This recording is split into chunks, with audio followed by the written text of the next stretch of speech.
The city of Pittsburgh is a small town located near the border of southeast Kansas. This town is separated by north and south. Deep in the heart of South Pittsburgh lies a popular bar and grill that goes by the name of Chatters. The owners of this fine establishment started from the ground up, which has further allowed this bar and grill to become one of the most popular establishments in all of Pittsburgh. I am from Wichita, Kansas, and I moved here to go to college, and I started at Chatters. It was originally called Kitchen Pass in 1999, and I was a server, and then ended up graduating from Pitt State and became a manager, and then eventually became a co-owner. She started 6 months after this place opened up, and in 2015, during a remodel, we had a fire, and I actually was partners with someone else, and Shelly had been with us since 1999. And when that individual came for us to meet and go over with insurance, we had an 8-hour meeting with us and just him and I and the insurance. He never asked about Shelly, and she was our general manager. She had 2 kids at the time, single mom, and I remember vividly. Shelly asked how the meeting went, and I said, "We're gonna go start a new company, because I can't be partners with him. He never asked about you." Ahmad and I are 50-50 partners at Chatters. A lot of people, including ourselves, say that we're like yin and yang. Whenever he's up, I might need a little nudge whenever, or vice versa. It's almost like, they say, I hate to use a football reference, but like if a quarterback's throwing to somebody, he knows that person knows. They don't even have to have the play. I know that you're there, and I know that I'm gonna be ready. Or even like basketball, I know that he's gonna pass the ball to me, and I'm gonna be ready. And that's and I got this side covered, and he's got this side covered, and then we know what we need to do in the middle. It's more fast paced, I would say, than other restaurants I've worked at. And it's definitely a lot more tedious. Like, there's little things that she likes, there's little things that he likes, and then they're always looking for improvement as well. So I feel like that's always great. We get to do different, it's not just like same day, same thing. It's different day, different agenda every single day almost. Right. Especially because Ahmad is a man and then she's a woman. I feel like if there's ever an issue, you kind of know who has a bigger heart, you can manipulate it kind of way, and you can use it as an advantage, but then also I like it because she's in charge of one thing and then he's in charge of a different thing. And then it's not they do clash sometimes, but it's always about little things. It's not oh my God, he, whatever. But it's really nice, I feel because it's if I ever need something, if Shelly's not here, Ahmad's here. If Ahmad's not here, Shelly's here. Yes, being a popular restaurant in Pittsburgh takes a lot of work. Having good management is a result of that. But rising to the top comes with a price that not every restaurant owner is willing to pay. 2015, we had a fire. And that fire, unfortunately, took us out for about a year.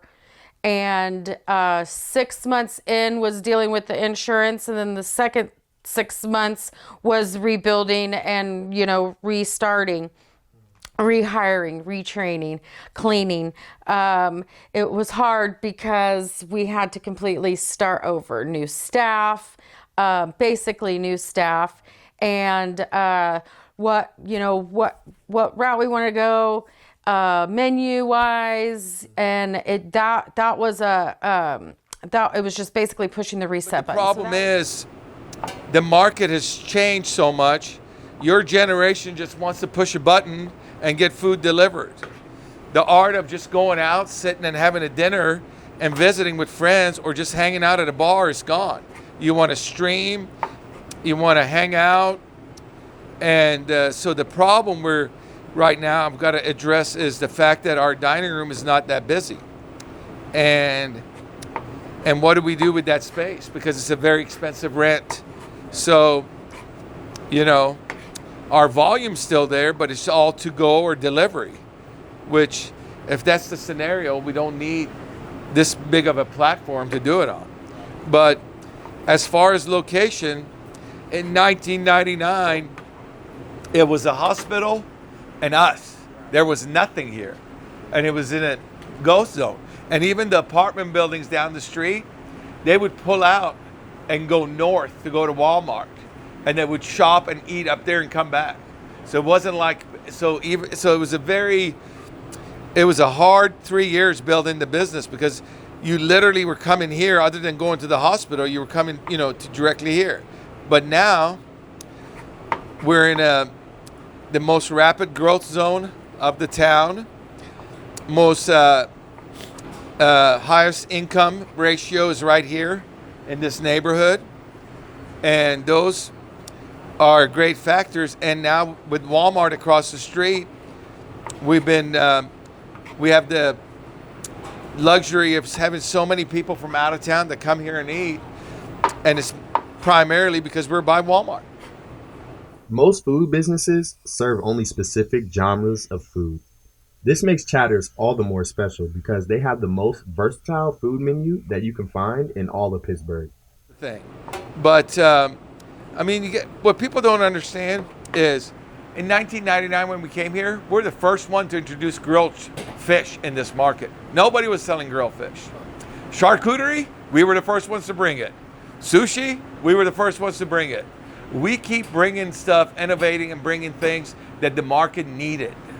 So what's frustrating is when people come in and they do the same thing over and over and they don't even try.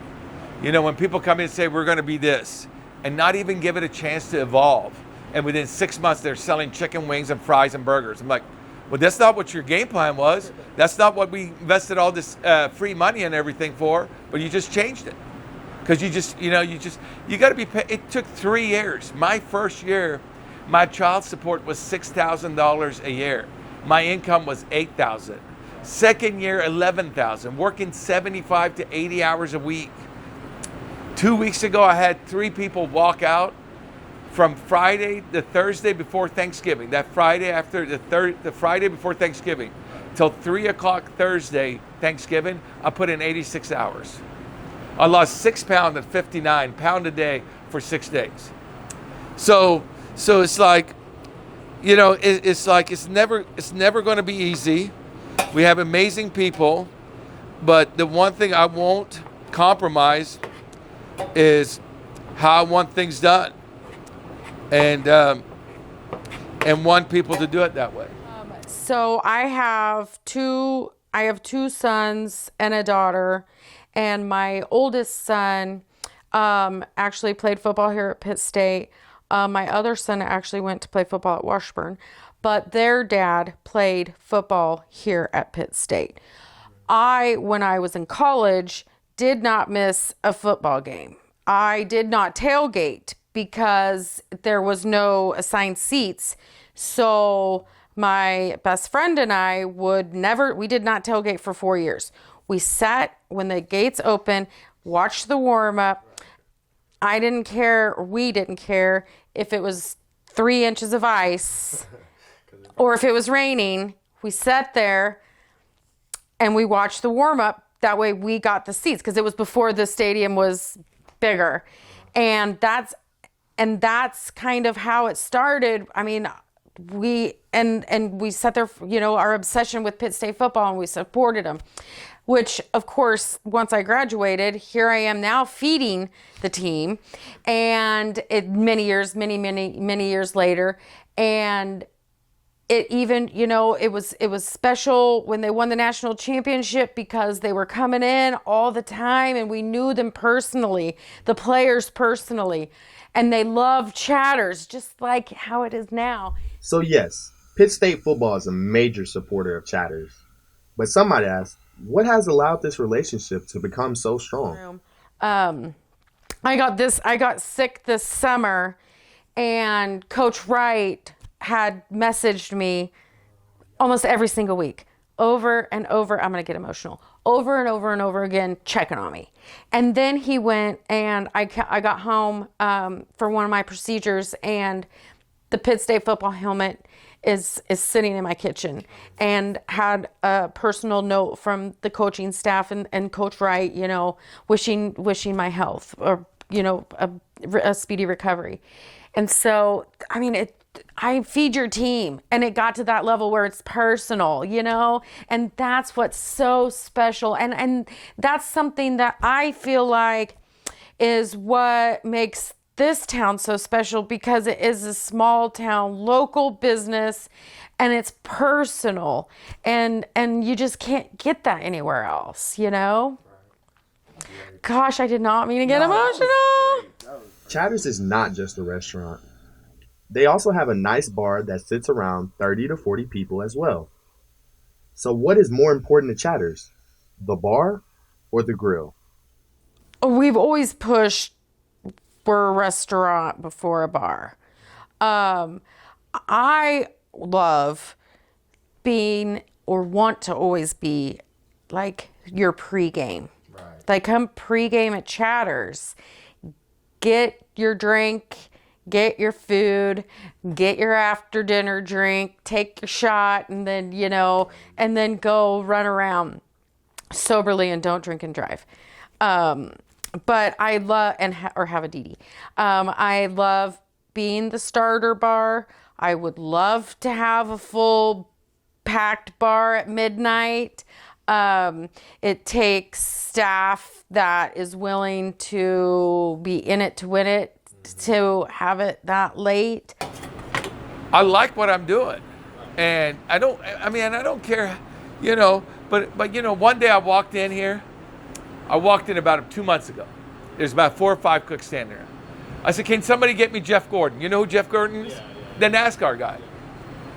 They're all looking at me like, what are you talking about? I said, I thought Chatters was a NASCAR track, and you guys are all pace cars. You're pacing yourself the whole time you're working. I mean, I'm not an idiot.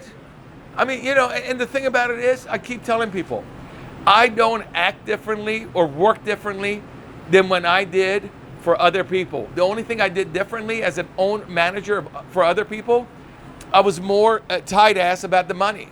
I don't put value on the money here.